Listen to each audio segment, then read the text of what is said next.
虽然分别处在东西赛区，但我们两支队伍的轨迹却很相似。我们都经历了赛季初的低迷，又一起掀翻了东西部的豪强。我们两支队伍的上限，相信大家也有目共睹。我跟库尔都打了这么多年，什么大风大浪都没见过，常规赛这种难题，咬紧牙关就可以过去了。上个赛季我们距离季后赛只有一步之遥，现在我们每分必争，绝对不要再留遗憾。现在的 LPL 有那么多豪强，大家的目光不在我们的身上，所以我们要赢，重新回到你们的视线里。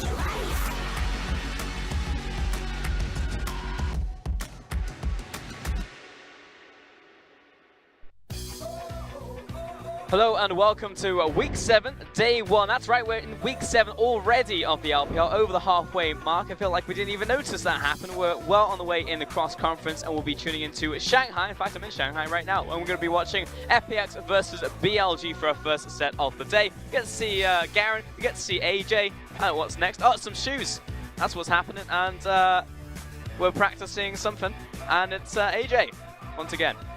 Yep, so these guys will be facing off today. Of course, they're just relaxing in their green rooms right now, getting ready for the day's action. My name is Richard Polscam. I'll be your host for the day and resident Ilawi expert. Alongside me is Indiana Frostgear Black, the all-knowing LPL expert. How's it going? Oh, the LPL historian, if you will. LPL historian, there you go. And you're right, we're in Week 7 already. It feels like it flew past us. We only have one more week of cross-conference before we go back into the second round robin of our intra-conference play. I know, yeah. A lot has happened very quickly, and because we are starting Week 7, let's take a look at the standings and seeing how the teams are doing so far, because we just finished Week 6 yesterday. So we can take a look at the top of the standings. Now, there are a couple interesting things here. The fact that Invictus Gaming now 10-1 currently, and firmly leading the leaderboard all over the West and Eastern Conferences. Yeah, I'm going to give you some spark notes. So we're going to take a look at the top 4 teams, Rogue Warriors, EG, IG, and RNG. The two most important things are that RNG are in second place. You just talked about IG rocketing ahead, and Rogue Warriors creating a very healthy gap between them and Edward Gaming. So it seems like they've almost all but shored up and solidified their spot, pending how they go back into domestic. Taking a look at the middle of the pack, the surprise is Suning and TOP sitting in 4th place spot, particularly TOP, who have been on the rise, getting it back together, formerly known as Dan Gaming. And now we take a look at the bottom of the pack, and the biggest surprise here is Team WE. No one ever expects this organization to be sitting 2-9, but here we are. And here we are. And at the same time, BLG are still sat at 3-8, but they are the team, the protagonists, if you will, of today as we take a look at our games today, which will be, BLG taking on their opponents at the start of the day.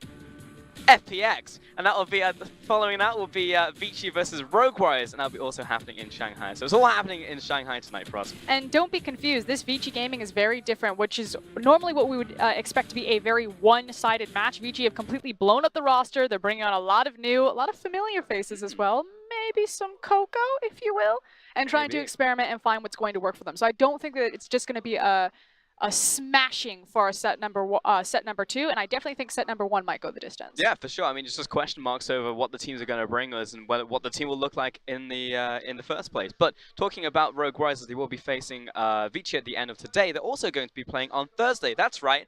The day that you thought no League of Legends was happening in the LPL is going to have some League of Legends happening. So make sure to tune in on Thursday. We'll have a special broadcast with them taking on EDG. And that will be moved because of Asian games, because the schedule had to be changed last minute. So make sure to tune in then, because that will be basically like an extra match of the week for you. So make sure to tune in for that one. I mean, effectively, it's the best of both worlds. You thought that you only had 6 days of LPL. Nah, we got 7 days of LPL because of the Asia games. And like you said, I think it should be treated like a match of the week. It will be a special broadcast from us in the English performance. So we'll be right here in Shanghai to give you all the action. Exactly. It's 2018 now, but in 2019, we're getting in for 8 days a week. So be ready for that one. Don't let your dreams be dreams. Yeah, we'll make sure it happens. But let's start talking about our first match of the day. That's BLG versus FPX, as I said many times in this intro. Now, I do want to take a second to talk about BLG, you know, because I feel like a lot of people would be like, who's BLG? Well, there used to be IME, and there's a lot of history here that I think some of our viewers may not have known about. So we're naming this segment Froskuren's Fan Corner. So, of course, I have my Froskuren with me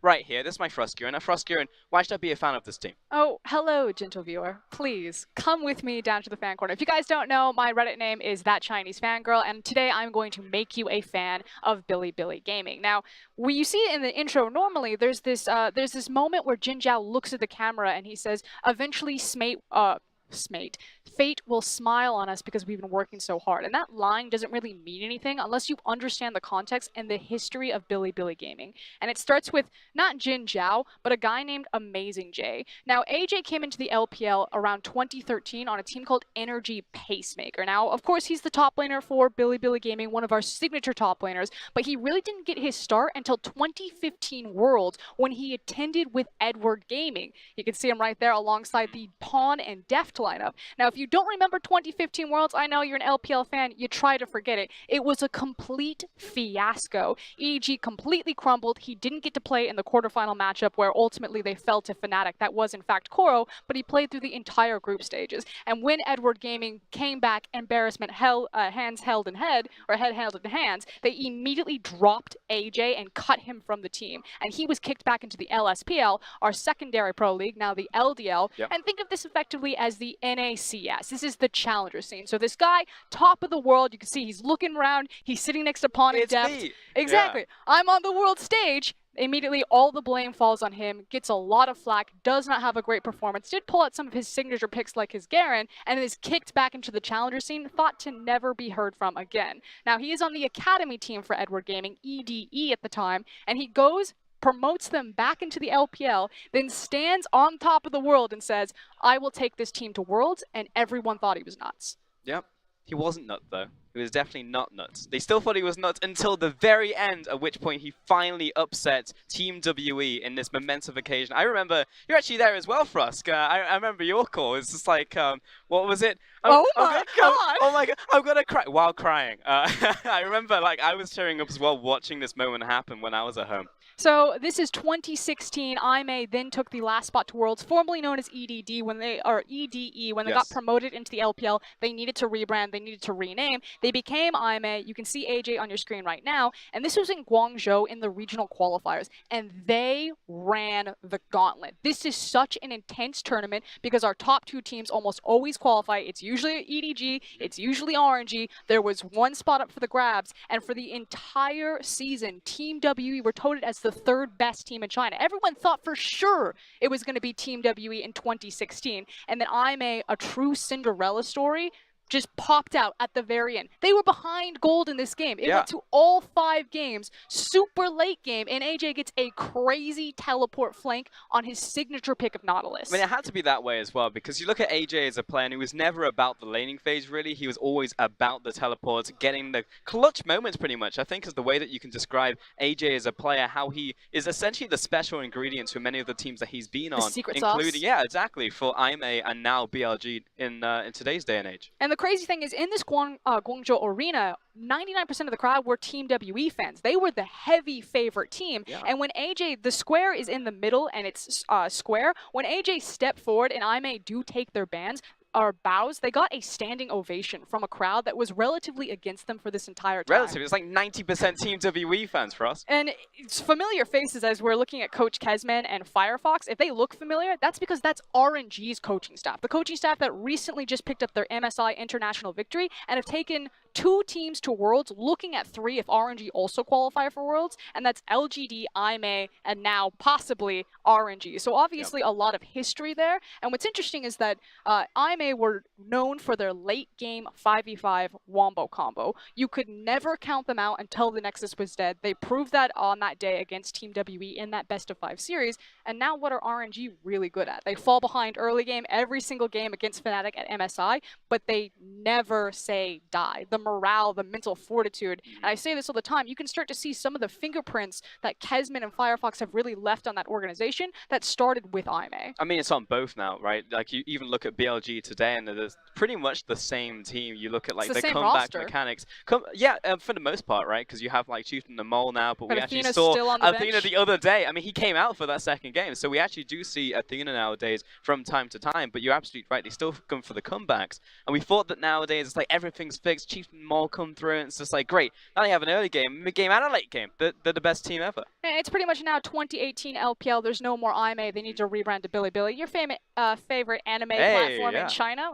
It's what they're known for. And yeah, they have experimented with the roster. They've brought in very young talent in Chieftain and Mole, a brand new jungle mid duo. And this was kind of the big thought for this will take us to the next level. Because for the longest time, BLG have been the little brother to Edward Gaming. You know, it was their sister organization. A lot of those players, I believe, Jin Zhao, Athena, AJ have all played on EDG at one point in their career. And the joke was in that 2015, Edward Gaming took 3 teams to Worlds because they have a close relationship with AHQ. They took themselves to Worlds, and EDG's bench came in IMA. And right now, BLG are finally starting to have those growing pains or to shed off their puberty and become adults and become a top team in the LPL, at least in spring they were. And now coming to summer, it feels like everything kind of going sideways as they're sitting bottom tier of the standings, but they ran into Rogue Warriors in playoffs and almost made the run. Exactly. I mean, again, it's a gauntlet, and they made it that time. This time, the Cinderella story didn't pay out. But at the same time, you talk about them being like the little brother, but they were basically joined at the hip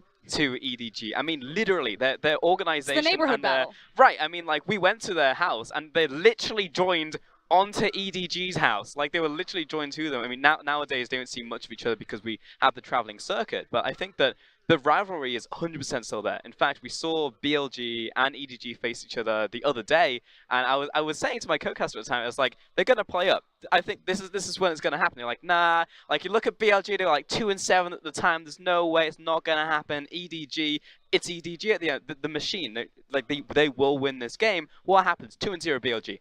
Easy. Doesn't break a sweat. Because they know them. And then the other team that BLG have a really good relationship with is Snake Esports. Because again, we call it the neighborhood battle because they used to all be on the same, like you could look out Edward Gaming's window and you would see Snake's facility here and you would see IMA's facility right there. So obviously a lot of scrim time, a lot of shared food, a lot of friendships between these teams, and a lot of their histories go all the way back. Now, again, looking forward to 2018 about what BLG need to fix for summer, I feel like they've run out of steam or in terms of synergy on this meta. But as the meta rotates back into more 5v5s, as picks like Gnar and Mundo become more signature, we're moving away from the gold funneling. I actually think this is going to make BLG even stronger. And just yesterday with Dom on the desk, I talked about how BLG, for me, feels like the blue shell, especially in the Eastern Conference. You know, in the Western Conference, they saw a lot more success. Now they're playing with the big boys over there in Eastern Conference, and they can really throw a spanner in the works between the likes of Suning or even LGD, who are trying to push for that playoff spot. If they just decide to go on a tear once we enter intra-conference group, and the meta starts shifting back to those team fights and shifting back into power for BLG. It's actually going to be the perfect storm. You know, you talk about the conference strength for conference. They're going back into their own conference now. You talk about the meta. It could possibly suit them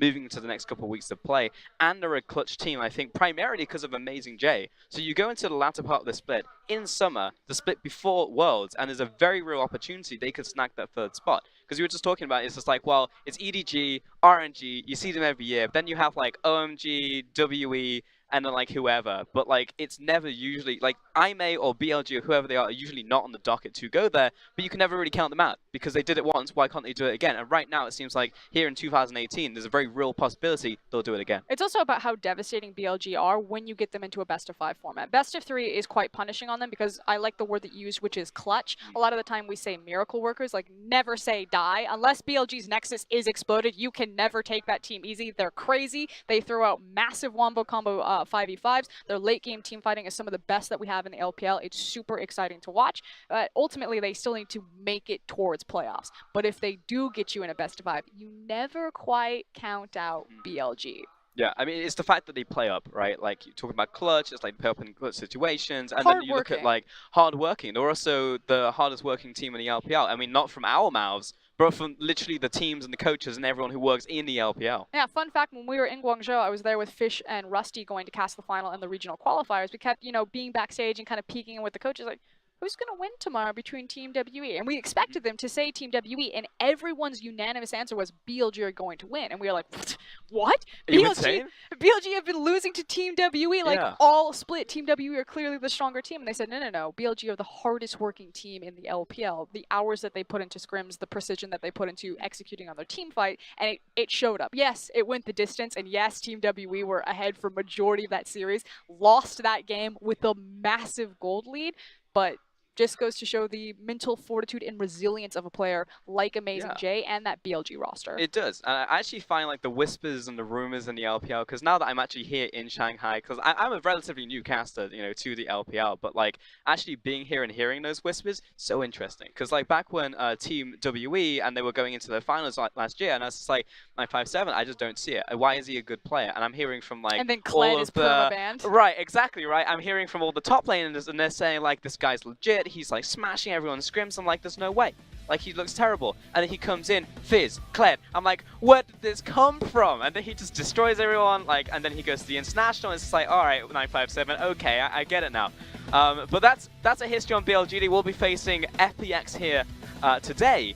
And now BLG, following their upset against EDG in that 2-0, then go on to face Rogue Warriors, and a 1-2, they lose that series, followed up by a 0-2 against OMG. Now, I think, like, as we were saying, they play up, but then they also kind of run out of steam. They come in for, like, they go in overdrive, right? And, like, all that adrenaline rushes through their veins, and then they're just tired. So, coming in today, do they have what it takes to take down FUN+ Phoenix, who are pretty much like the gatekeepers, right slap bang in the middle of the pack, who will basically brawl with you all over left and right, whoever's near them in the standings. Yeah, and I like the fact that at the top of the show, when their interview, they said that Cool and AJ are kind of similar, where FPX and BLG, it feels like you've seen glimmers or flashes of these teams' highs. It's now who's going to hit their high first, who's going to be more consistent on the day. Because while FPX recently fell down to Suning and are sitting kind of in that 5th place spot, they now get a shot at the 6th place team. So are FPX really middle of the pack, or is the Eastern Conference just that much more devastating than the Western Conference? Because if FPX don't hit hard here today, there's almost no hope left for the West. I mean, that's the question. That is the golden question right now. I know it's very similar in terms of wins and losses between the two conferences, but this game will definitely be one to watch for certain. However, though, before we go to the casters, we are going to hear from the man himself, Amazing J. 我们 BLG 在赛季初输了特别多嘛，状态特别不好。我们要是想进季后赛的话，就要珍惜一下每一局的比赛，打好每一把。 Amazing J and the rest of the BLG squad taking every game seriously bodes well for their performance, because again, this is a team that is struggling in summer split and is now looking to climb and claim that playoff spot. Raz, what are we looking at for this series? We just got the history lesson on BLG. Now that we're getting back into the teamfight meta, are they just going to take a late game 5v5 Wombo comp against FPX and scale it out? No. Okay, all but right. Look, I agree that if it gets to that point, then of course they'll be able to take FPX because they're a better team fighting team. Yeah. For certain. Absolutely. But since the beginning of the split, moving on towards this point, week 7, they've been trying to work out in the early portions of the game. Remember, the meta hasn't been in their favor. Frost made a point of that.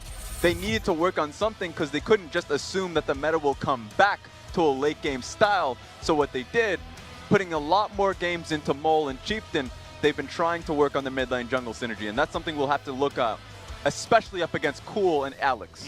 And knowing that they do have that 5th gear in the back pocket if they need to go to a late game is something they can absolutely rely on. But getting into this, FPX, they've chosen blue side for game 1, and already a very early lock-in for that Trundle for Alex. So, like you said, FPX, they're known for having a chaotic style. This Trundle is something that absolutely enables it, but already BLG might be looking to counter that with a very early Camille pickup. And one thing that's going to be interesting immediately is that Zoe is available and also Nocturne is available. Nocturne is the go-to, one of the 3 major bans from the red side. So Aatrox, Taliyah, Nocturne, that's up and available. But in the LPL, teams have been leaving it open for the enemy team. So Trundle being picked up on FPX side, they're going to be fairly comfortable going up against the Nocturne early on in the game. And then Trundle is fairly good with poke compositions. So it's going to be interesting to see if Cool goes back to a Vel'Koz, for instance, and if LWX is willing to go towards the Swain. That being said, already being picked up by BLG. Yeah, that's likely going to Jin Zhao in the bottom lane, though we've seen Mole take it before. But FPX, they have got a clear, solid game plan. Ezreal and Tahm Kench locked in right away alongside that Trundle. And so often we talk about these small skirmishes for this team. Well, so far these combos are looking pretty strong, but you already mentioned that Zoe is still open. If anything can put a damper on that, or perhaps put that strategy to sleep, it's going to be some sleepy trouble bubbles. Yep, you have to be able to deal with it. But that being said, it's interesting to see that the mid lane and the bottom lane, all of the major carries are being picked up on the red side. What is BLG's counterpick going to be if it's going to be the support of the jungle? It's very rare to find teams that do that, because that means that it exposes FPX to counterpick them. Look at the counterpick possibilities from FPX. They can go towards their top lane and mid lane. I love the fact that the Ezreal and Tahm Kench got picked up immediately in the first rotation, because all that means is that, sure, Ezreal and Trundle, great for poke so we can continue down that route, but depending on what we see now, them seeing the Zoe, they can immediately go towards assassination. They haven't really showed their cards here. Yeah. Finding true counter picks can give them the key to the early game. Well, we've already seen the Talon ban away from FPX on that blue side, as they don't want Mole on something that can roam around. And now that the Zoe has been picked up for Mole, he wants to try to eliminate some of those counter picks from Cool, as we see the Rise and LeBlanc now banned away. Now, Cool is a very well-known and established player in the LPL, one of the most senior players in the league. I think the only person who can give him a run for his money in terms of tenureship is Zatai right now. So he's got experience. Even though Zoe's a new champion, he can absolutely take something against this. We'll just have to see what that's going to be. That's why it's difficult to guess what pick he's going for, because you go towards the Syndra here. It's great gank assist. You have the Trundle. You can technically go Yasuo, though he is known for having a poor Yasuo. He's worked on it. You talked about the fact that he's been in the scene for so long, so he has the opportunity to do just that. So depends what he's comfortable with. Consistent damage is what I would appreciate a little bit more, since they do have a lot of front line. So made a point about the Vel'Koz. I think Orianna is a good option here as well. Absolutely, a very safe pick for Cool, something that he was very well known for until Rookie entered the LPL and claimed the title of best Orianna away from it. And then the Gangplank on top of this. FPX, they haven't been hesitating with their picks. They haven't been hesitating with their strategy they want to go for. It's very straight forward, very clean cut. They've got Cool on the Orianna, Ezreal in the bottom lane, Trundle in the jungle, and of course that Gangplank to scale in the top lane. That does mean Amazing J gets counterpicked though. What I'm worried about is the fact that the GP going blind very naturally is something that Gimgoon he's found super comfort on. He is a strong GP player, but that's easy to dive. That's always been the worry. You know that you're going up against a Camille and a possible jungler, this time the Nocturne getting locked in. Very easy to dive the top side. Alex has to be worried for that. And I think Alex will be playing towards top side in general, just because bottom lane LWX and Chris should be fine on their own. That's the big hope with that Ezreal Tahm Kench, especially even though we saw the, Rakan, Shen, Pyke banned away. 3 engaged supports banned away, and Road still ends up on the Alistar. So still a very strong setup for the bottom lane of BLG. Of course, we'll have to see if Road ever finds himself taking a wander throughout the jungle. That has been a problem for him in the past, because there's a lot of easy follow-up. Trundle Pillar slows you down. Abyssal Voyage carries someone to that Alistar to get the kill. Yeah, I think Road just has to be creative this game. Yeah. Because although they've taken down a lot of the proper engaged supports away from Road, Alistar is a bad matchup into Tahm Kench. Tough to be able to ever find a headbutt pulverize combo on towards Ezreal Tahm Kench. That's not going to happen. But we know Road to be confident in his roams. Finding his way topside more often than not. Last split the year before that as well. Helping out AJ. This first time it makes sense this time, because he has a carry pick in the top lane, so Camille could look to roam mid lane, or Alistar can find an opportunity top lane. And again, that's where we have to look to the jungle of BLG. Chieftain and Mole playing in this matchup, and see specifically which lane Chieftain decides to affect on this Nocturne, because he has a very clear window of opportunity, getting that level 6 as quick as he can and starting to affect ganks so that he can snowball those lanes ahead. He's got the Gangplank top that he can look for, perhaps that Orianna mid, not exactly known for having a lot of gank dodge, gank deny, outside of a shockwave outplay. So we're going to be keeping our eyes on that for the mid game. That said, though, there is a small window for FPX in that early game to try and deal with that, with the Trundle stepping into the jungle, taking away some of those camps and slowing that Nocturne down. Yeah, specifically the Trundle is going to have the ability to outduel the Nocturne really early on and support the lanes. FPX doesn't have great gank assists within their lanes. Trundle doesn't have the strongest ganks other than walking mid and throwing down a pillar. If it's going to be in a proper position, then sure, Mole's going to have to blow flash on that. But we shouldn't see, from FPX's point of view, strong ganks. We've been seeing, well, we should see a lot of strong control wars being placed on their side. But now we've loaded onto the Rift. It's time to hear from the crowd on FPX versus BLG.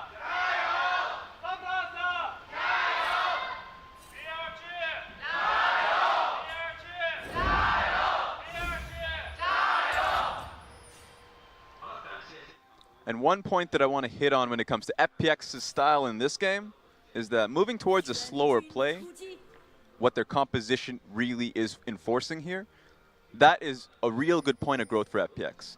Coming into today, we're talking about growth for both FPX, but in particular BLG as well, and Desk.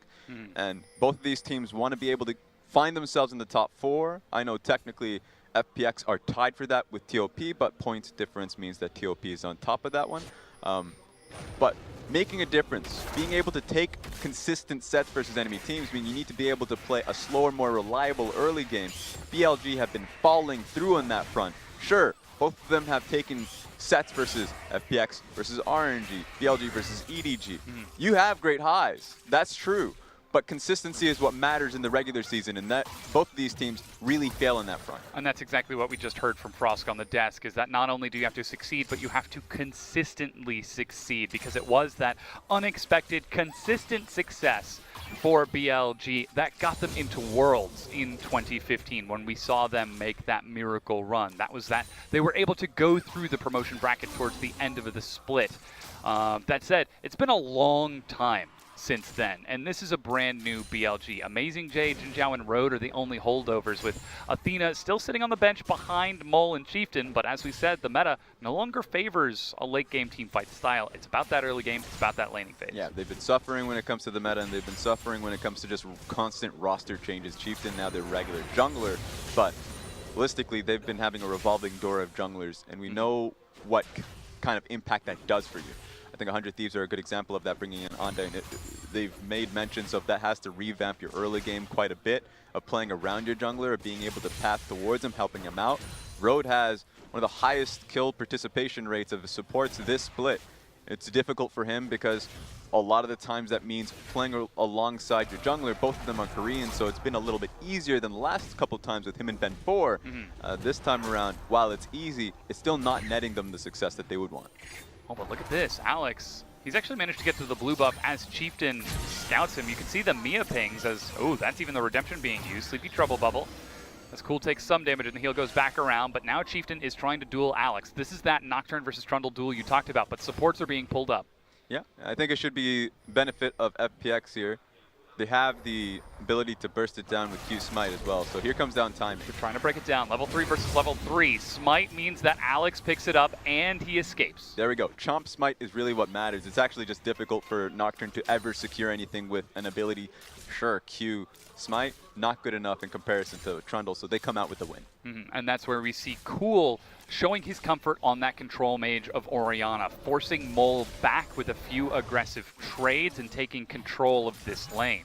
Really surprised that it was able to happen. Remember, Zoe as a champion is RNG OP, right? It depends on what she picks up in her early points of their W, whether or not she has a completely oppressive laning phase or just non-existent.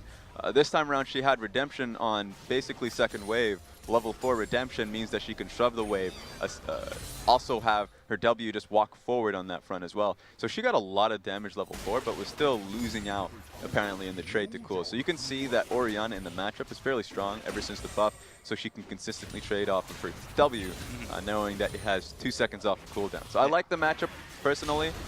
Remember, Cool did lose Cleanse because if you ever go in on him, Sleepy Trouble Bubble is something you have to recognize. That means the next trade might not be as beneficial. Mole does have Ignite still. Yes, and is rocking that Electrocute too, so I'm sure we're going to be seeing the Luden's Echo Ignite auto attack proc for just massive burst damage if you ever find yourself getting caught out by a Sleepy Trouble Bubble. But that said, FPX, they just need to not get caught out and keep Mole in lane, and I think they can effectively nullify that massive threat until at least the late game, once that Zoe becomes unstoppable. Yeah, perhaps. One thing to recognize that Electrocute is very easy for a Zoe to proc. Just means that she needs to be able to get the 1Q auto attack and her W if she goes for an Ignite, for example. Yeah. So she just always finds her a way to get an abusive. While I'm saying this, what the hell is Road doing? We were Yeah. talking about him going topside. I Yeah, didn't think it was going to he's happen. the Wanderer, and Chieftain is up there as well. Now, there is a ward that has spotted this out by FPX. They can even see that they're making their way up top. It's Gimgoon backing away from the turret. He just used his teleport to get back in the lane. The wave is crashing in, but at least he's not dying. I just love the fact that we called it out to begin with, because Alistair, oh no, get out of here. There's no portal jump. Mole's just going to walk up and hit the more sparkles. But ultimately, Alistair is going to have a difficulty within the laning phase versus Tomkin and Ezreal, and maybe he can come mid and make some action happen. In fact, I think that's what his next call is going to be doing as he goes mid. But going top lane to support Amazing J has been the BLG style when Amazing J gets his carry champions. Last time it was Jarvan and Camille. Now Camille being played a lot more often in the top side of the map. It's nice to see that being a thing. And take a look at how safe FPX are trying to play this. They've actually pulled FPX Crisp to that top lane to look for Road as there was no vision.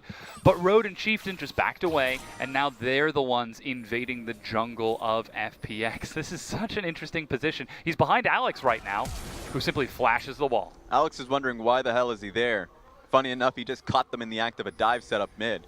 If the Sleepy Trouble Bubble were to land there, then it looks very likely that the Alistair would be soon to follow. Cool didn't have mana to begin with, so funny enough, Alex saved Cool's life. He had to burn his flash for it. Yeah.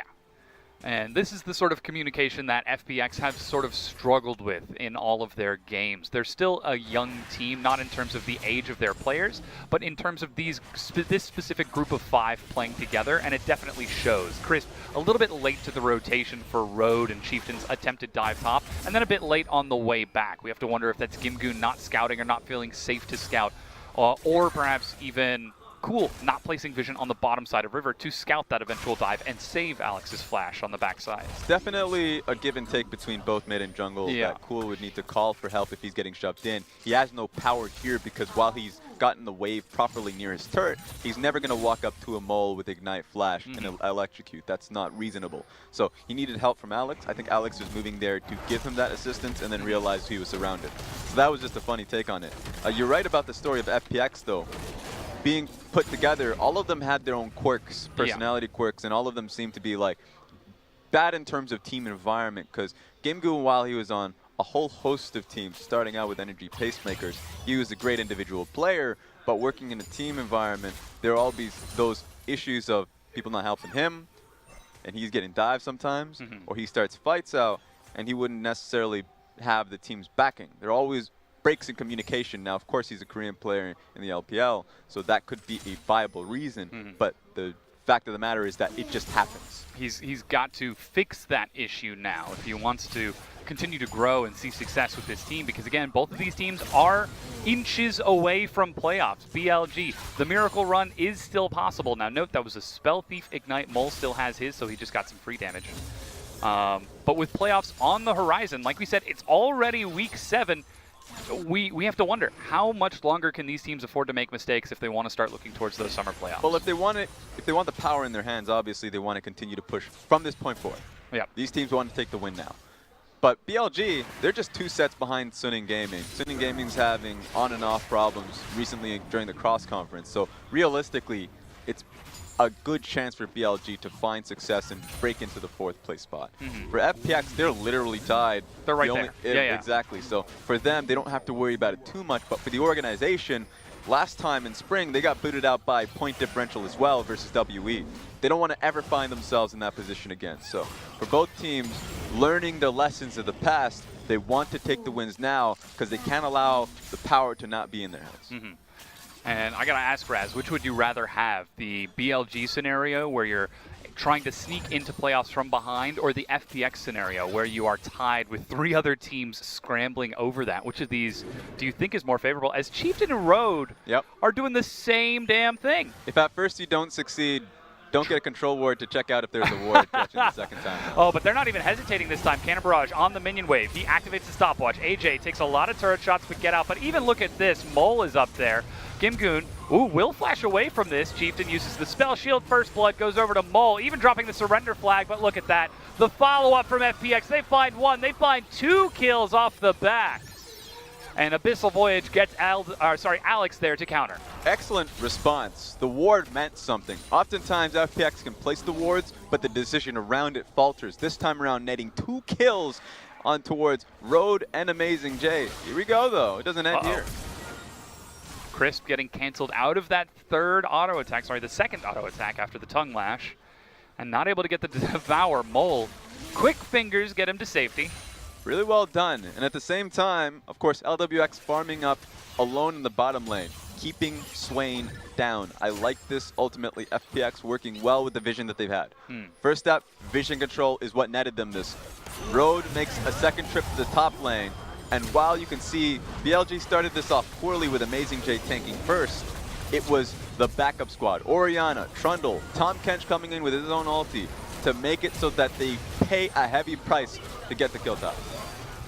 Cool's even able to get in there and get the assist, though that kill, I believe, did pass over to Crisp and Alex, so not exactly getting the gold where they want to be. But again, this is FPX playing a slow and controlled team composition. They want to try to avoid the chaos that they are so well known for with these 5 champions, and try to scale up through at least this early to mid game, whereas BLG, you can clearly see their mind is on one thing: break this early game open. If that's through top lane, if that's through mid lane, heck, if that's through bottom, then do it. Yeah, and here's the thing. People will look at that play and say that, hey, you know what, both teams didn't really get too much out of it. You could say, but for the most part, if you think BLG, if they do that uncontested, they actually can get a free tower because they committed a lot of people top lane.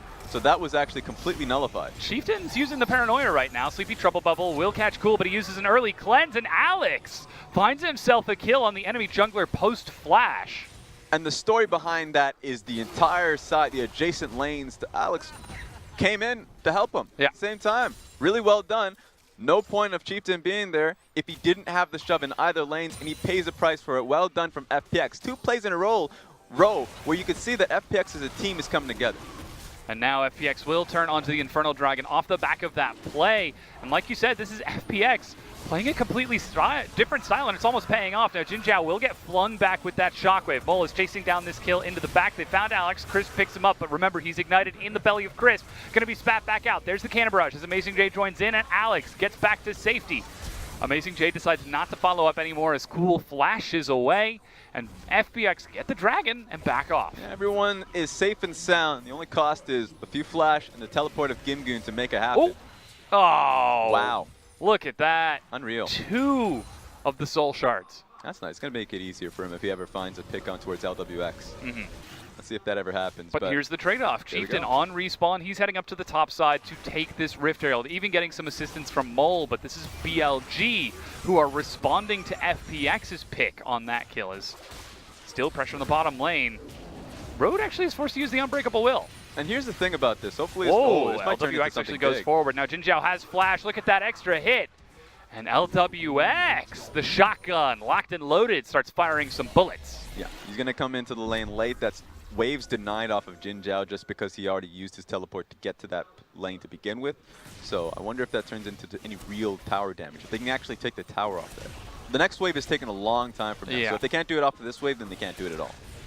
Now you can see Mole is even ducking down towards that side of the map as he did push in that mid wave. LWX is getting real close as the next wave comes in. He's got no true shot barrage. They got it. Down to the last minion. And they're going to forcibly break it down, even passing the solo gold over to LWX. FPX's bottom lane break the game open. And that's the difference of skill. You get one proper skirmish in a 2v2 matchup, immediately a tower off of that. That was Road and Jin Zhao paying a heavy price for that entirely. And I was just about to say that both of these teams coming into 14 minutes in, it doesn't look like a 5th place versus 6th place team at all. Yeah. It looks like both these teams getting to a point where they've really learned a lot of lessons. Road going back to his trade, going topside to help out Amazing J. And FPX as a team just having really good warding. Usually they would find themselves having fairly high gank heavy compositions for FPX. Yeah. And needing to get things done really early on, or you'd see really rash decisions being made by LWX, Gimgoon. Not this time around. It feels like it's getting a lot better. In fact, LWX taking advantage of Road's problems there. So it really just looks like practice has been paying off for them. And that's what's so exciting for FPX, because they played a best of 3 yesterday morning against Suning. And they did end up losing that series. Yep. They tried playing that chaotic style, and then they had to come back and perform a double header, performing in the first set today against BLG. But to see them in trying to play all of these games out as quickly as possible, going back to back with these days, not going back to that chaotic style, but instead trying to go towards something more measured and more paced. Perhaps this speaks to the coaching staff saying, all right, look, we tried something against Suning, didn't work out, that's okay. Let's try this on the same day, on the next day, and FPX are willing to put in the work to try this here. Yeah, I always wonder about their practice regimen because my experience always comes to how, of course, NALCS is or EULCS, where it's weekly. You know when the show days are, and you know how you just have a week for just purely practicing. But for these teams, they know when their days are, but in this specific instance, you know you're playing 2 games day after day. Yeah. So maybe they put in the time into this. You would have to expect this throughout the 7 weeks, but then finally saying we actually need to put this on stage, and it's playing off wonders. Yeah, so far. Now Alex, he's chasing down Amazing J, who has got Flash. That's the pillar. But he hook shots through in order to escape. As Alex will even clear out this wave. Now recall was completed. We just saw LWX and Crisp in that top lane. Chieftain's immediately going to pop Rift Herald bottom, but Cannon Barrage on the minion wave. Now that is a cannon minion, and there is another wave coming, so BLG shouldn't have too much trouble taking this turret. Yeah, even throwing the Ezreal ulti down there because they want to race sides, at least take a tower before they look to defend this Rift Herald take. So ultimately, I love the fact that the GP ulti was coming through. That's the value of having GP or Rumble, just to be able to look to defend it. Even bringing more people so Gimgoon doesn't get dived. Yeah, and that's a teleport, I believe, being activated by Road as he teleports top to defend the top tier 1. BLG read the measured play of FPX, send the unlocked Ezreal to the top lane and try and trade one tier 1 for another, knowing that Rift Herald is in BLG's hands. And they're able to stall out that top take. Even Amazing J is on his way towards that top side of the map right now to continue to defend that turret. Yeah, Ezreal has to watch himself. LWX is no. alone top side. Just to take a look. Amazing J might be looking mid. Oh yeah, that's the Ludens. This is why I'm saying Ezreal has to watch out because he does want to at least try and trade for that top lane tower. You can see that it's getting hit a little bit, but he doesn't have the help of Crisp. Of course, going bottom lane, he needs to wait a little bit, and perhaps BLG are actually going to send their dual lane, top lane in time to just get the one tower for nothing difference. So if that's the case, BLG just wins out throughout the entire thing. So far, they've taken that one. The question is, how long will it be until LWX can finally break this down? Because now, Jin Zhao is up here. He's got his Rod of Ages, building towards that Zanya's Hourglass. Death's Hand is going to do a great job clearing out this minion wave. Yeah, it just might not happen. I think at this point, BLG are at a protective mindset. They have Camille working at the bottom side, just preying on Gimgoon. So Chieftain could put all of his pressure topside and just wait for FPX to make one mistake, try and overextend for this tower. You see Nocturne has his ultimate, and he's just waiting for one opportunity.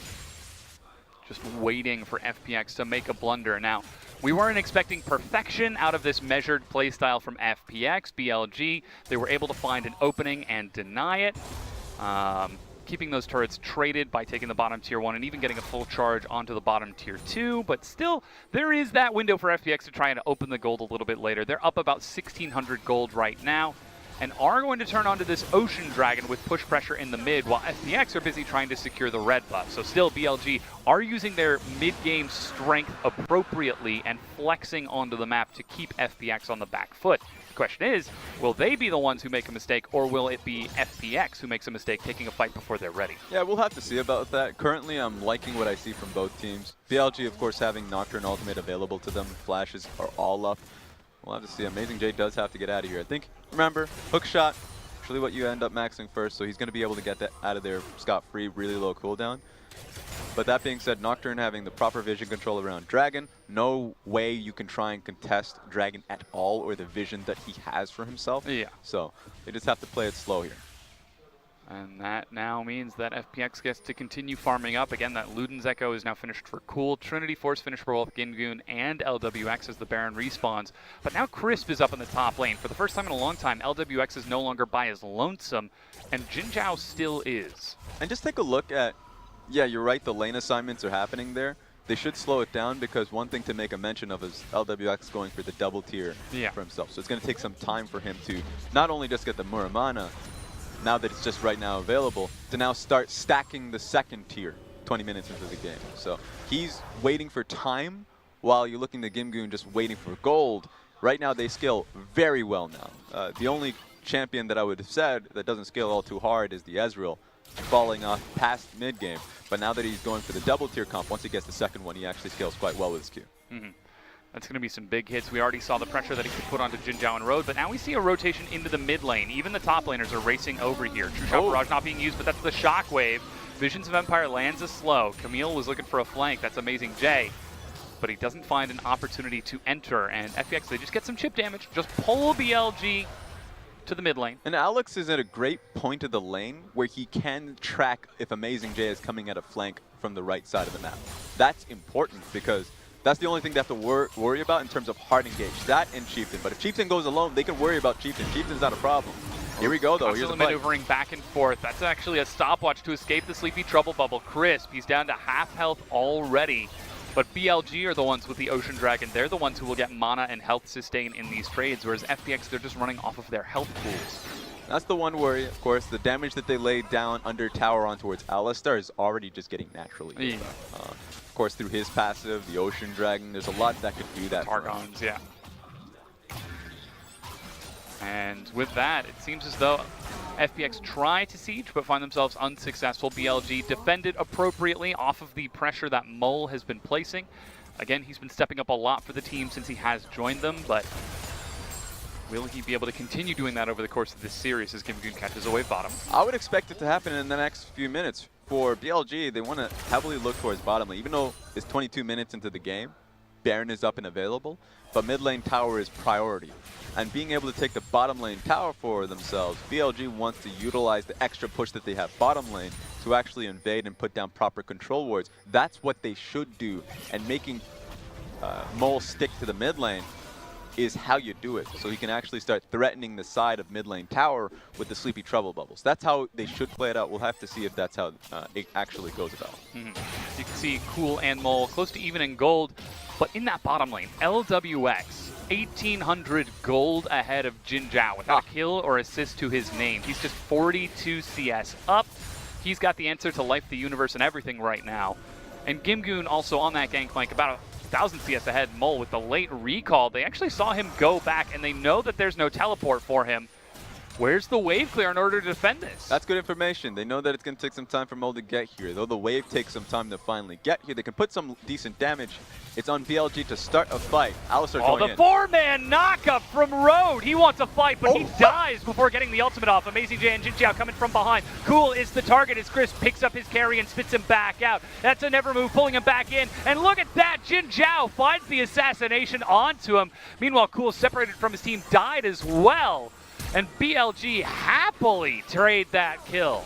Yo, FPX thought that was looking very good for them. They blew Road up, but they didn't expect how much damage Jin Zhao was going to be doing. Even exhausts the flash to get in the middle of them and execute LWX. Right beside Baron 2, you know BLG, they're just going to go for it and call for FPX to challenge them. Now Alex has got Smite. He's level 11 to the level 12 of Chieftain if he can get into the pit. Gimgoon is walking up, but they're going to turn and look for the fight onto Chris. Hextech Ultimatum, but no, the Blast Cone isn't going to get you out of the Ultimatum. That's what the name means as Amazing J flashes, chasing him down. That's even a stopwatch being used to stall this out, but again, it's only time that FPX are buying. Mole is doing even more damage, but Teleport will get LWX and Cool back into the mid lane. And it looks like the Baron has been denied, but turrets are being traded off the back. Hey, you're saying denied, but that was just BLG calling for the fight. Yeah. They're a team-fighting team. They knew they had the Camille on their side. Just go for the fight. FPX answered to it, and the kill is what they end up taking. You're right. The trade does go through. Good job for FPX to be able to take mid lane tower off the back of that. This is how it all starts, because Rogue gets the heavy damage done, waiting for Zoe to come in. Double TP coming through, and Swain's already in the back line. So that's what's the most important of this fight. Zoning out Crisp entirely with LWX, even gets the kill afterwards. If I look at the damage chart on that one, LWX did nothing. No damage whatsoever. He had no way to actually get to the back line, so it was rough on him. Immediately picked up by Crisp to try and survive, but Jin Zhao, like you said, tracking him down and separating Cool from his team with that excellent teleport positioning. Now the Infernal Dragon has spawned. FPX have one already, and they're looking for their second. 3 items on LWX means he hits like a truck. We've seen this before in the highlight plays from him. He does this often. Yeah, but this time there's a control word. They see it in advance. True shot barrage, but smite means Chieftain's able to take that Infernal Dragon. Next one will be a Cloud, and that is the last Elemental Dragon of the game, going to spawn in 6.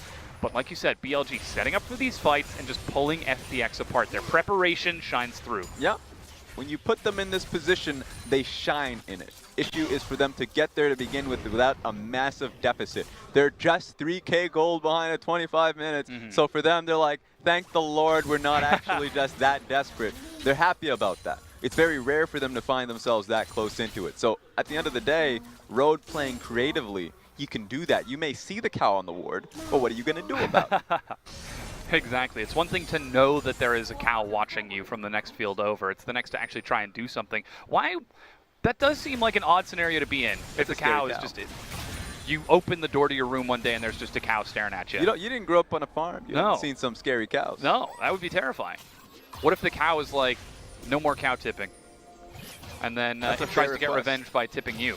Oh, well. Well, in this case, it seems as though Rhodes' cow is tipping FPX by tilting them after that 4-man knockup and continuing to roam around with those Mobies. Now, he has got a Locket of the Iron Solari for a little bit more sustain, along with that Unbreakable Will, but he'll still go down pretty quick if Cool and LWX are able to put out sustained damage, but that's to LWX and Cool's positioning, and that's where we saw FPX fall apart in that follow-up engage. Jin Zhao able to split FPX into pieces and pick them off one by one. And if it means anything, I think FPX are in a better position now, not being secured. Look, we'll have to see what this fight. That's the cannon barrage. It's actually BLG who are forced to turn and run as FPX start the fight. Road with the Hex Flash forward. Camille scares them away. Like you said, Amazing J is behind them. LWX goes forward.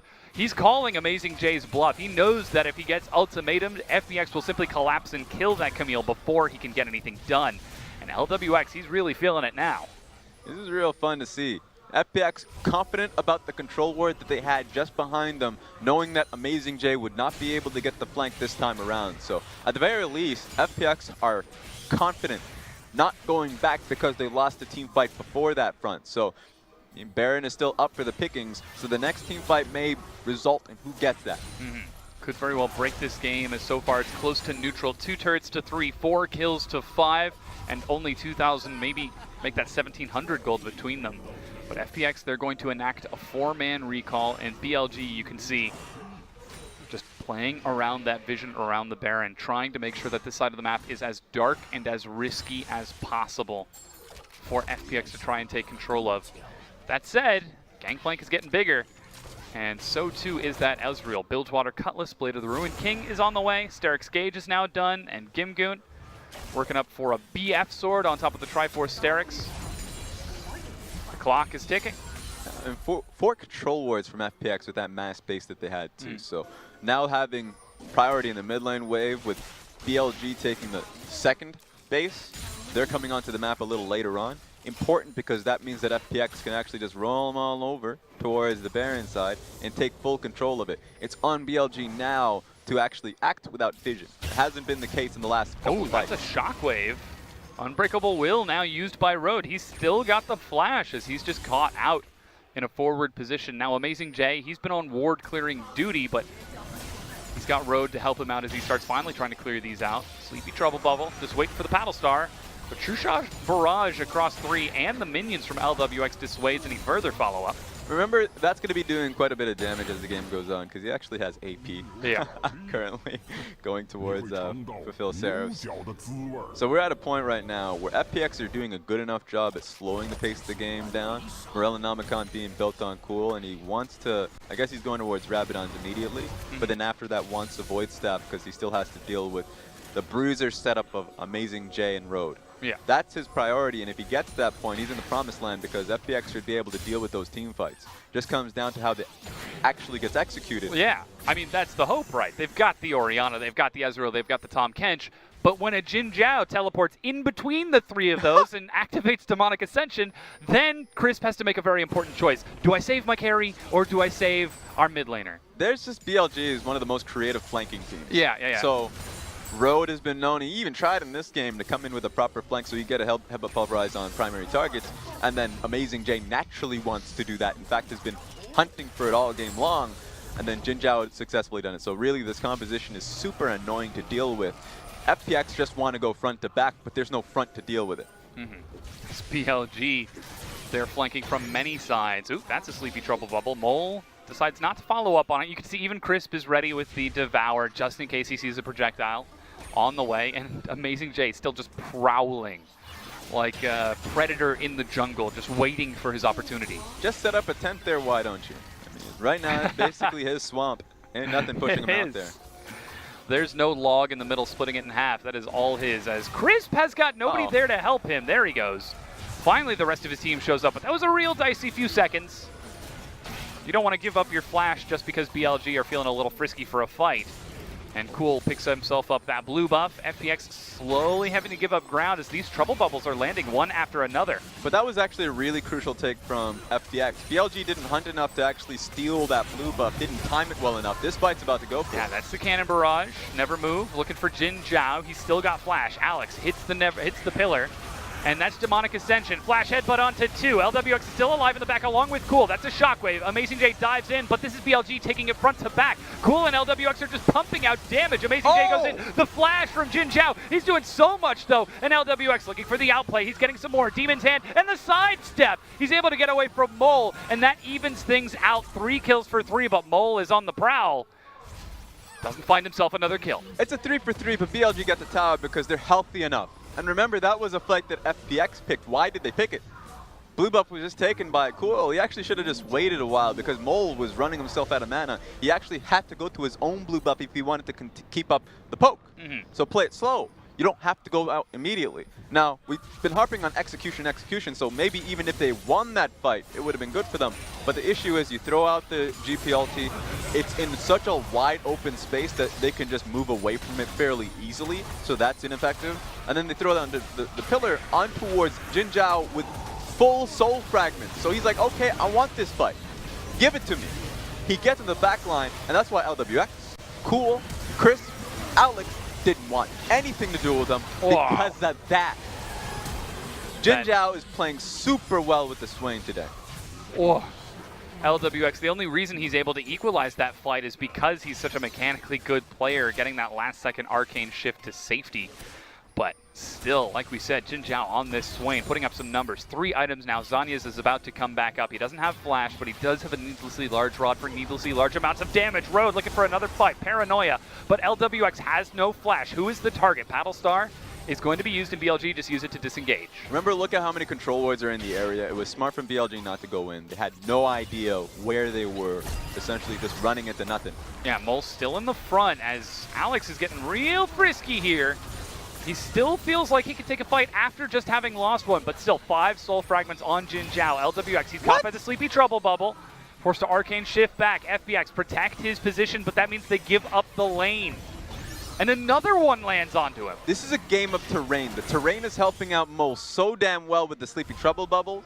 Of course, Trundle Pillar is helping out in terms of disengaging, and Camille is finding a way to get into the back line based off the terrain that's there. So much available to them, it's BLG that win out in the entire engage. And now that's the blue trinket that spots BLG on the Baron. LWX has got to step forward as the trinket gets cleared out. This is such a scary place to be. Cool can't even step forward. And FPX, they're giving up ground. They're passively giving up the Baron right here. They need to make up their mind what they're going to do. Pings toward the mid, but the Baron is taken. They know they can't walk up for Baron. They know they just literally don't know what else to do. That's the issue. Mid lane's pushed out, bottom lane's nowhere near them, and Dragon's a cloud. So they have no options. They just realized fairly late. If they walk in, Sleepy Trouble Bubble was in a proper placement for the trap. They know they're walking up into an Alistar, and BLG in the past 2 fights around Baron has been able to take the Baron fight successfully, continuously, so it was a good decision for FPX not to walk in. Good True Shot Barrage to help secure that Cloud Dragon. 2 for 2, but as we've seen in this game so far, FPX, they're playing a cool, controlled composition with this, looking for the team fights, looking for the measured and patient play, but it's BLG's decisiveness and willing to flip the coin in these team fights, to trust their carries of Mole and Jin Zhao. That is netting them these massive kills, these massive demon flares time and again. Yeah, and I think a lot of that comes down to, Preston, you just mentioned Jin Zhao. A lot of these situations, the 1 TP that was behind the enemy team at the very beginning of the game was very crucial for them to even find a foothold into this one, so I liked it. Up until that point, felt like FPX were actually playing out the early fights incredibly well. now makes it so FPX have to find a fight now. They have to feel desperate enough. What the hell's happening? Yeah, they're giving up the map. LWX is trying to hunt down Mole. Caught by the Sleepy Trouble Bubble, but a stopwatch gets the outplay. The shotgun loads and fires, but this time the buckshot sprays and it hits FPX. They're going to lose their AD carry, and this Baron Siege just got a whole lot scarier. I want to see the replay for that one, because playing jungle enough times, my life is always in the minimap, and from what I saw, Ezreal hopped on over the wall to see if he can get Zoe. That's what I saw. It's important because it seemed like LWX threw his life away for a gambit, and I want to see it happen. Please. Hopefully we'll get the chance to see that replay. We do actually have a pause coming in. You can see Amazing Jay looking up to the ref right now, trying to communicate that. I think they want the replay too. Yeah, a little bit of a chuckle as he saw what exactly happened there. Hopefully we'll get this resolved as quickly as possible because, again, BLG, they're the ones in the driver's seat with this composition. And just know how dire it is right now. BLG has complete control of the side lane. GP wants to fight. It's difficult for him to force that fact. That's the issue here with FPX. Already taking the bottom lane inhibitor tower. Camille's running roughshot. This is essentially a sign of the end in favor of BLG.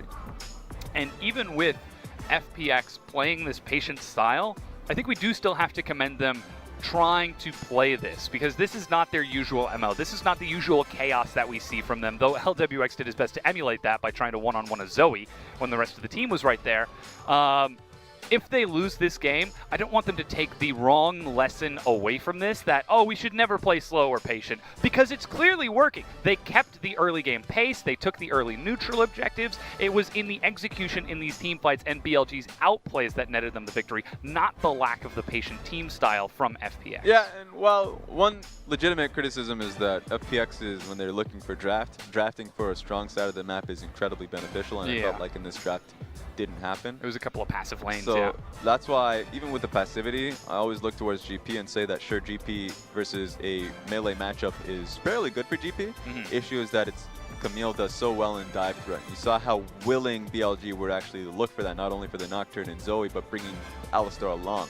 So, I mean, if I'm looking towards the next game, give them an active portion of the early game, especially if they're playing that well early on, that they can actually act on that. That's a small criticism. Yeah. That being said, again, that's assuming that they lose the game. They've still got an Ezreal, Orianna, Gangplank who are scaling up. But I want to hit your earlier point, because regardless of the draft, you don't want to take wrong lessons away from it. Yeah. The fact that they were able to neutralize a lot of BLG's early pressure with the strong vision around topside, we've never seen that for Gimgoon. Yeah. Gimgoon's usually left to his own devices. In fact, a lot of it, I remember... That's a lot of their problems in the early game. Remember even Spring Split, early on in the season, when they had Pepper on the team. Gimgoon was left to die repeatedly so many to these times. dive lanes. Because Pepper would just go into the enemy jungle and be like, I want to fight the jungler, where is he? And then an ally has been slain. Oh, I guess he stopped. Yeah, but it's poor preparation from the team and Pepper to be able to place the wards there so he can support his top lane. Yeah. And if you are a jungler, and sure, a lot of the times LWX and Crisp do want to skirmish a lot,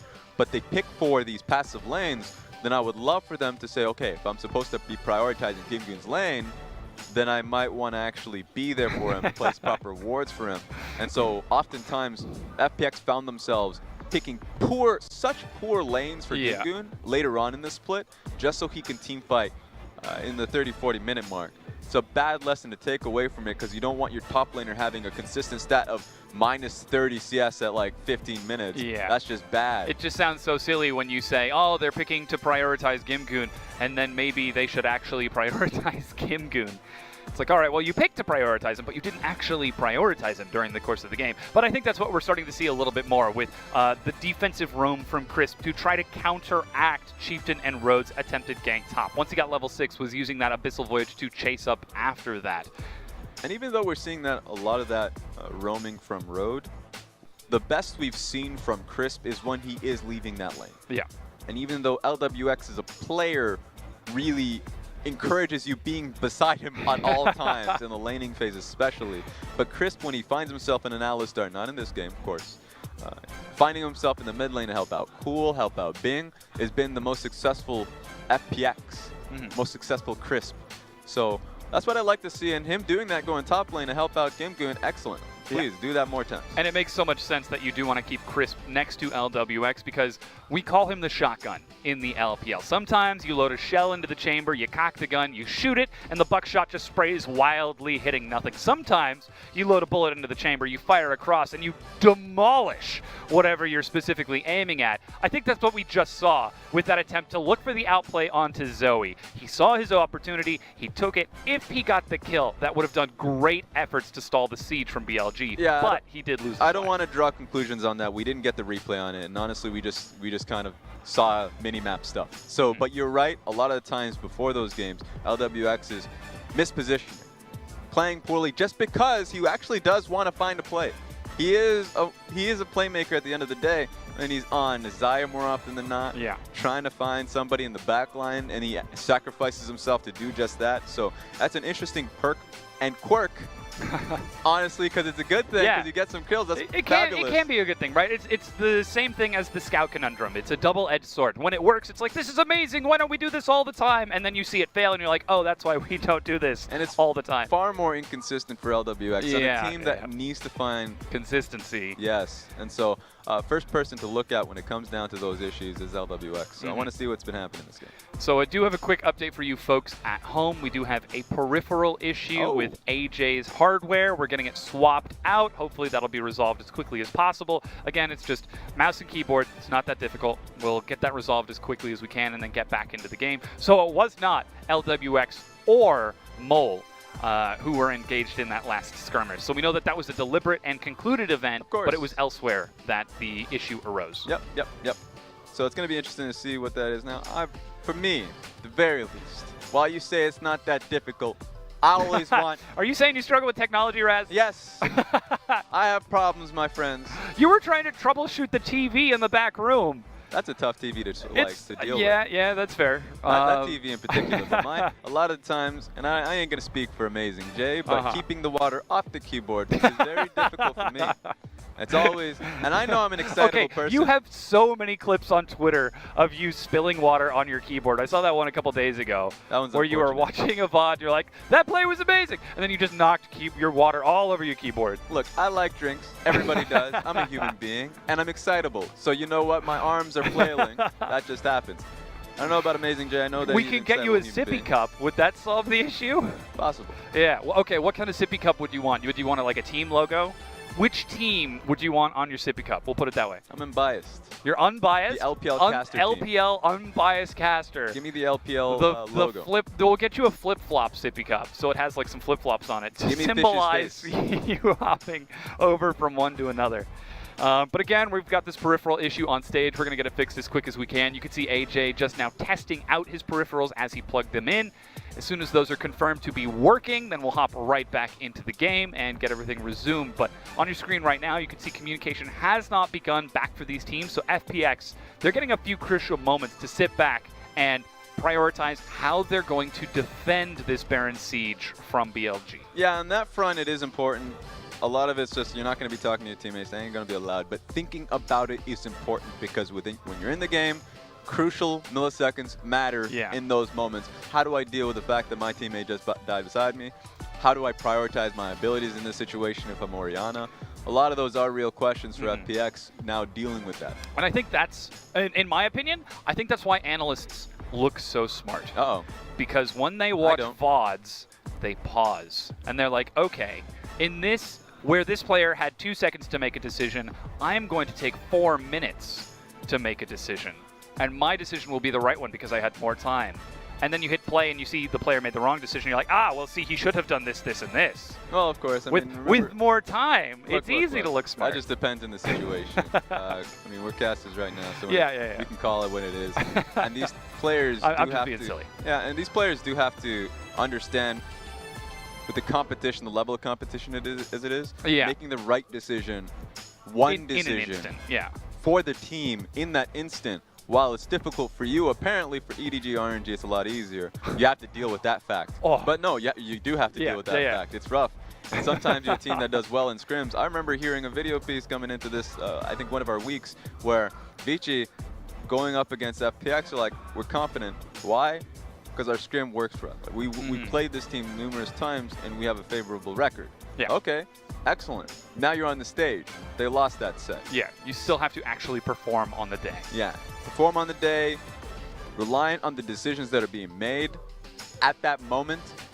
In that case, for Vici, a lot of it means listen to Swift, and it may not happen. In this case, for FPX, listen to Cool, and it may not happen. So you have to be able to suss that out in the practice that you have available. Yeah, and that's where we see the difference between some of these teams is that BLG, they've got more experience as that 5-man unit, even with Chieftain and Mole, so that when it comes down to these instantaneous decisions, the Amazing J Nautilus teleport that got them to Worlds, that's not something he was able to pause the game on, spend 4 minutes thinking about, and come up with the perfect strategy. That was a trust fall, and it fell through. Or, sorry, I guess his team caught him, I should say. It worked. And it worked. It was successful. Using the wrong conclusion verbs. But that's where we're seeing struggles for FPX. Yeah, and remember, you already made a mention that BLG's been together for a long time, only really making differences in mid lane and jungle, and that's the difference of teaching the new players how your system works, the environment works, that hits, hey, my name is Road, and this is my team. Yeah, exactly. You're going by my playbook. That's something that's for them easier to work on when they make those changes. For FPX, while they made those changes a little bit earlier on, in earlier weeks when they had Cool for the team, and then this time around with Alex is coming through, it's the same, but they're still trying to understand each other a little bit better. While Crisp and LWX has been together for a long time, so their laning phase is actually fairly solid. It's the fact that once they get out of the laning phase, they do have to interact with Gimgoon. Yeah. That's something they have to do. He's still hanging out in the top lane. So that's a lesson that they had to work that's actually exclusive for this year. Well, hopefully FPX will get the chance to continue to grow, but they are running out of time because, again, they are in competition for that final playoff spot. FPX, OMG, and TOP are all at 4 and 7 right now, tied for 4th place. You're ruling out WE that quickly? WE are 2 and 9, Raz. They're 4 wins. They're 2 wins. They're 2 sets away. 2 and 9. 2 sets away. Yeah. Hey, Wei Xiao is the magic. He's the magic teddy bear. You know, you put that guy on the team, and he's going to lead them to victory just because he's Wei Xiao. That's a whole nother conversation to have, and I think it's appropriate to talk about it because BLG, previously IME, was the team that shut down Team WE in those Worlds all that time ago. I didn't mean for this to happen. And I think that's a question about the fire, the drive to win, the drive to succeed. You look at teams like RNG, and they've got the fire. They've got the drive to succeed. You see the same thing out of IG and Rogue Warriors. Doinby single-handedly is able to prove the fire for his team. Where it comes into question a little bit is with FPX. Yes, they have the desire, but do they have the fire? Are they willing to fight for it in such an extreme way against BLG? Because time and again, when they find themselves down in these games, they start to crumble. We'll have to see if they have that drive. Remember what it means, though, because a lot of times, I've been watching a few NALCS games. I've been seeing you guys and how you do things when you're far behind. When you're far behind, you just let yourself bleed. FPX cannot fall in that trap. They have to start a fight. They have to draw the line somewhere. Yeah, well, they're trying not to bleed now, but look at the damage onto Cool. That's the cleanse utilized as well. Now, LWX has just respawned. He's racing back towards the mid lane, but the inhibitor is already being broken down. Never move. Finds Crisp as he gets slowed. But Mole happily sidesteps it, and the inhibitor is already down. Now, top and bottom are pushing with Chieftain holding a side wave. And we already made a mention of this. This is actually super difficult for FPX. Now that all of BLG are actually grouped up here. So one opportunity they have in defending this inhibitor. I think it's going to be all on Cool. He has his ultimate available, half flash. Oh, they found Chieftain out of position. Woo! He flashes away and dies. Well, there you go. Wow. It wasn't Cool, but it was Alex and LWX. The shotgun fires again, but this time it hits its target. What the hell? What was Chieftain doing? Look, I understand. He's trying to come in at a flank position. He has ultimate available. You pay patiently, though. You know what LWX can do. Unfortunately, he cost his team the push. So just makes it so BLG as a team don't want to take any more. Now, they did take that mid inhibitor, and they broke down the bottom inhibitor turret. So that makes the split push Amazing J with teleport even more terrifying. But they could have gotten the bottom lane inhib with the Baron that they had. That's a problem they had. We got to see actually how this was done. So it was the brazen point that we did make. Thank you. We finally get to see the replay. And so it's an outplay. But why was LWX going to do that? It's unfortunate for him to try and look for that kill. Yeah, I didn't get the chance to see if he had flash. Maybe he was just going to try to kill that Zoe and then hop right back over the wall with the flash in order to escape. But now Now that that play has fizzled out, he's lost his inhibitor. They were able to defend the ensuing siege, but next dragon is Elder. Next Baron is coming up in a few minutes now that the buff has worn off of BLG. And FPX, they're running out of room on the map to maneuver. Take a look at where they've been sending Camille. Top side immediately. And the rest of the team are riding that wave right now, hitting the rivers. So you can see when BLG are about to hit this bottom lane inhibitor, pings are being drawn out, so FPX are just manning the lines. It's unfortunate that they're bringing 3 people to deal with Camille. Perhaps they could be trying to kill the Camille there as Amazing J just walks it off. They brought them so preemptively, there's no way Camille shows her face. That's the issue there. So now it's just LWX and Crisp dealing with how many people? That's a lot. 4 members of BLG pushing up to the inhibitor. Luckily, LWX's True Shot Barrage did trim that wave down, but it's starting to get chunked. Good barrel. Chunks down Mole. And guess who's knocking at your front door? It's Amazing J. Or is it the Postman? No, it's Amazing J. And he's going back top to just keep playing around this again. Each wave, it gets slower and slower. That's the pillar. Subjugate utilized on Road.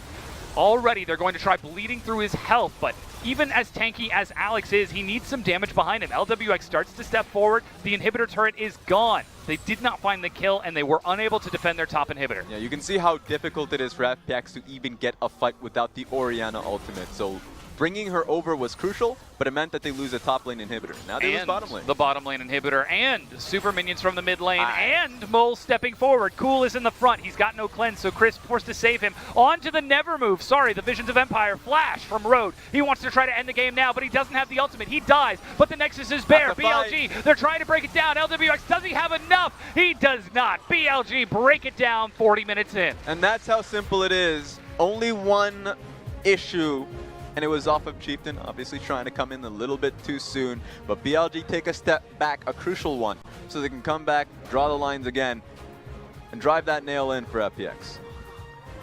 And though we saw the hero attempt from LWX to get his team back into the game, ultimately it was BLG playing the 4-1 so successfully. That's the communication that we know from BLG. Yeah, and when it got to that point in the game, you can already see the gold spiking up. That's hopeless. Yeah. That's one of those games you're like, can anyone start this fight? Orianna? Yeah, we're rough. This is going to be tough. So it makes sense from that point forward that there was no way for FPX to find themselves a lucky engage to get back into it. But when it actually mattered, the mid lane fight that ended it all, really, it was just BLG, time and again, getting the proper flank on Jin Zhao's Swain. Yep. So Jin Zhao and Amazing J had a phenomenal game, and I felt like you should immediately respect Jin Zhao's Swain. Yeah, something that's actually absolutely going to have to be watched for in that game too. But now it's time for our analysts to break down that Game 1 Bilibili Gaming win. You okay? Thank you, Dominic Roma, for the toss. Now, let's bring this one back to Champion Select. Now, I actually want to talk about the draft coming in from FPX here, because I know that you were very animated. No, I'm going to flame them. Okay, there we go. Pull up the draft. She's going to hard flame them. This is a big it's problem. specifically on the first rotation coming in here, because we're looking at the Ezreal pick with the Tam Kench, and you literally, her Fruskern's head like swung to my side and was like, what are they doing? Why? And then immediately Zoe comes in and then her heads are in her hands. So explain to me why this is bad. Okay, so Zoe was left open, and a lot of the time in the LPL we use Ryze as kind of the counter to Zoe. Now, my biggest problem with this draft, and just a reminder, because unfortunately we don't have the graphic, they had a Gangplank, Trundle, Orianna, Ezreal, and Kench. And individually, I know that they talked about it on the cast, you know, you have a dueling oriented jungler with a lot of gank potential with the Trundle, but you pick all passive lanes. And I feel like the gut reaction and taking the passive lanes is because you saw the Camille. But the Camille ended up being a flex into AJ in the top lane and then a last pick Nocturne, which is so ingenious for BLG because they see that they have, FPX have all of these passive lanes and they can grab hold of a Nocturne and not be punished too heavily. I mean, there were some skirmishes in the early game, but relatively Chieftain got out just fine, got to that level of paranoia. But to the Ezreal point, not having the Ryze, you don't have any hard CC. Like, what are you supposed to do? How are you going to start a fight? You've got a Gangplank, so I guess maybe you drop the ultimate, but as Raz talked about on cast, they kept dropping the ultimate in lane phase, so BLG would just walk out of it. Correct. You have a Tom Kench, so maybe you Abyssal Voyage yourself into the... Like, where's the Kled? Where's the Ryze? Where's any form of hard CC? And if I'm really going to poke at things, I'm going to say, okay, why would you take the Gangplank there? Like, why does Gimgoon choose to like take the back foot at this point? Unsure of what, like, he wants the safe lane. I get it, but Yeah. if you're gonna have pinched or get pinched in the support position, not have access to hard engage because Rakan was banned, Pyke was banned, Alistar was taken first pick out of red side, and there was no Shen, and so you grab Kench. But if you're looking at your draft, you're like, we're missing something here. How do we actually deliver this Orianna ball into a back lane? Because unless it's sitting on Trundle and he slowly lumbers back there, FPX had no chance in hell of ever executing on these team fights, which, as you saw the gold graph, was exactly what happened. And actually, I just want to start taking a look at these team fights because you were talking about the Gangplank ultimate as a way to initiate. Now, both for fights that were really pivotal in this game were actually just slap bang in mid lane, and actually one of them was initiated by a Gangplank ultimate where like FPX start moving towards the enemy, then realize that it's basically just a slow.